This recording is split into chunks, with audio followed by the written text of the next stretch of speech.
السلام عليكم برتن وسجل توب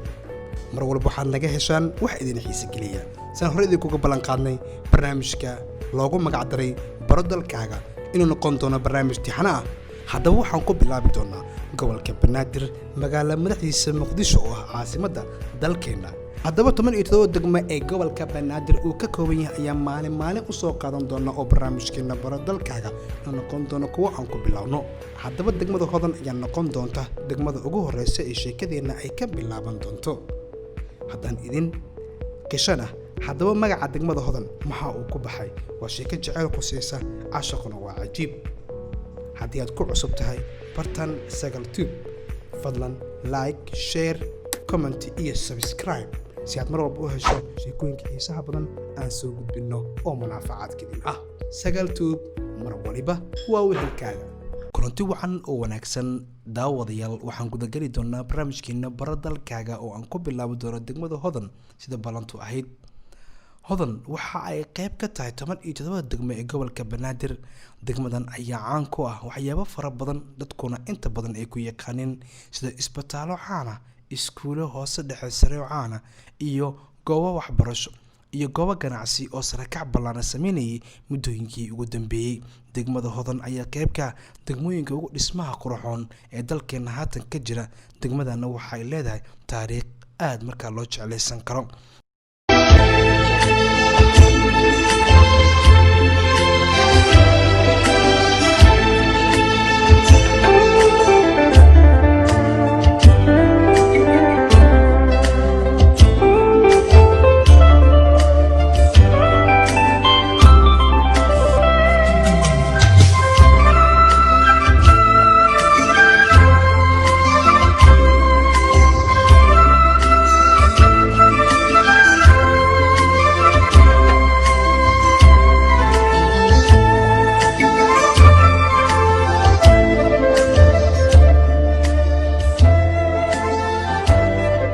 magaca degmada hodan sida idinkaga muuqato waa magac haweenah waliba waxa la isweydiiyaa qaabka uu ku baxay sheekadan dadku aad bay u xiiseeyaan markii ay maqlaan kuwa ogna waa ay jecel yihiin kuwan ogeena maanta ay ogaan doonaan sababta magaca degmada hodan oo u baxay sababta magaca hodan degmada loogu magac daray degmada hodan qof walba waa uu ogyahay marka la eego xaaladda haatan ay ku jirto inay qayb ka tahay degmooyinka ugu horumarka fiican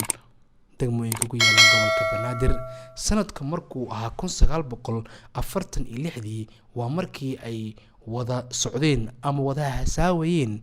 ninkii caanka ah Maxamed Saciid iyo Gentleman iyo Hadan Xasan Heybe ayadoo ay ahaayeen laba qof oo jecel wadaag ah muddana wada socday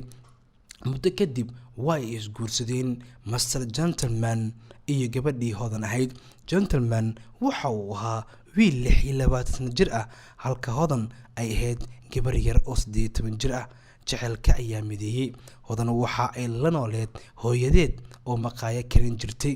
waxaana ay ahayd gabar inta badan kaalmaysa hooyadeed markay isguursadeen hodan oo ka soo jeeda beelaha la heebsooci jiray maadaama waagii hore ay jirtay jaahilnimo ku aadan in qofka lagu heebsooco beesha markaa uu ka dhashay asigoo waxba aysan ka dhineen qaabkiisa iyo abuurka alla markaa uu siiyey hodan dhibaato badan ay kala kulantay guurka Gentleman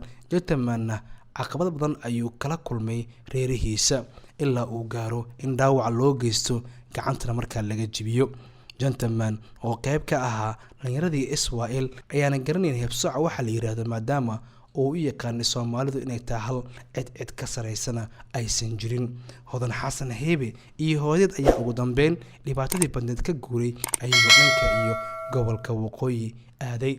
waxay ahaydba noloshii hodan halka ay u guurisay Maxamed Saciid iyo Gentleman ayaa ugu dambeyn guursaday cibaado cawaale oo ahayd gabar ilma adeer ay yihiin wuxuu dhashay dhowr caruur oo haatan ah kuwa magac ku leh bulshada dhexdeeda Dr. Cabdullaahi Gentleman oo soos ka ahaa Dr. caan ka ah magaalada Muqdisho laga yaqaan ayaa qayb ka caruurtii u dhashay Maxamed Saciid iyo Gentleman waxa kale ku jira Yaasiin iyo Seenab marka gabar markaa loogu magacdaray hana ka reebin wiilka marka la yiraahdo Cabaas. waxay ahaayeen caruurtii ay wada dhaleen Ciwaado Cawaale Maalin iyo Maxamed Siciid iyo Gentleman oo sheekada degmada Hodan aad markaa ay u taabanayso. sanado markay ahayd 1968 Master Gentleman ayaa dhisay shaneemadii Hodan oo ahayd shaneemo dadku aad ay ugu tixnaayeen oo ay jeclaayeen, waliba qayb ka ah taariikhaha sooyaalka ah ee ilaa haatan caanka ka ah degmada Hodan. markay timaado magaca shaneemada Hodan wuxuu u go'aansaday in shaneemadii uu furinayo ugu magacdaro Hodan waa gabadhii qalbigiisa taabatay. caashiq waa cajiib, cid walbana carafkeeda ayay cuntaa. Hodan maadaama noloshiisa ay ka fogaatay waxa uu jeclaystay ganacsigan cusub iyo shaneemadan cusub inuu ugu magacdaro Hodan Xasan Haybe, shaneemadan la yiraahdo shaneemadii Hodan. isbitaalo badan ayaa jira oo caan ay ku tahay, hoteelo badan, goobo kala duwan iyo wadooyin caan ah haddii taariikhdu aan soo koobno. isbitaalka Digfaar haatan marka loo yaqaano Rajab Tayyip Erdogan ayaa ku jira. isbitaalkii xisbiga ayaa qayb ka isbitaalada marka caanka. hoteelo badan ayaa jira oo caan ay ku tahay sida hoteelka Makaal Al Mukarrama, hoteelka Carmel oo haatan qayb ka hoteelada aad markaa looga xiiseeyo. waxaa kaloo markaa qayb ka ah meelaha lagu caawiyo sida Peace House iyo meelo badan oo markaa ay ku jirto guriga markaa loogu magacdaray Bush. sheekooyinkaas aan ka soo gudubno, wadooyin badan ayaa caan ku tahay sida Makaal Mukarrama, wadada Dabka, wadada Sodonka iyo isgooska caanka ee Tarabuunka ama wadada Tarabuunka. waxaa ku yaal wasaarada caan ah sida wasaaradda waxbarashada iyo tacliinta sare.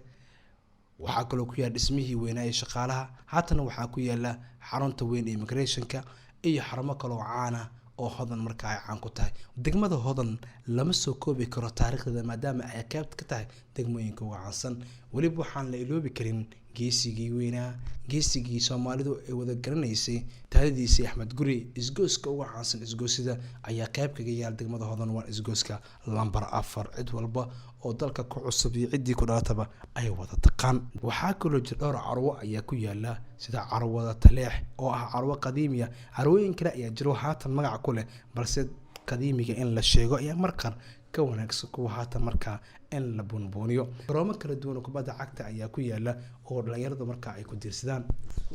waxaa kaloo ku yaala iskuulkii caanka ahaa, iskuulkii taariikhda lahaa, iskuulkii dad badan oo magac iyo maqaam wadankan ka sameeyay ay ka soo wada baxeen, waa iskuulka Dhagaxtuur. barnaamijkeena taxanaan noo noqon doonaa degmada Hodan. haddii aan maanta ka sheekeynay degmooyin badan ayaa ku soo xiga oo aan ka sheekeyn doonaa, kaliya kuma ekaan doono gobolka Banaadir, dhammaan gobolada kale waan tagi doonaa degmooyinkoodii iyo deegaanadoodii ugu caansanaa ee barisamaadkii sida haatan ay yihiin horumarka marka ay sameynayaan. tixanaha mar walba talantaali ayaa markaa noo noqon doonaa oo kalama hari doona asxaabay. halkan waa Sagal Tube. subscribe, like, share, commentiga waa inoo muhiim si aad wax walbo aad jeceshiin kugu soo gudbino anagana dhiirigelin inay noqoto wax walbo manaafacaadna halkan aan ka soo gudbino.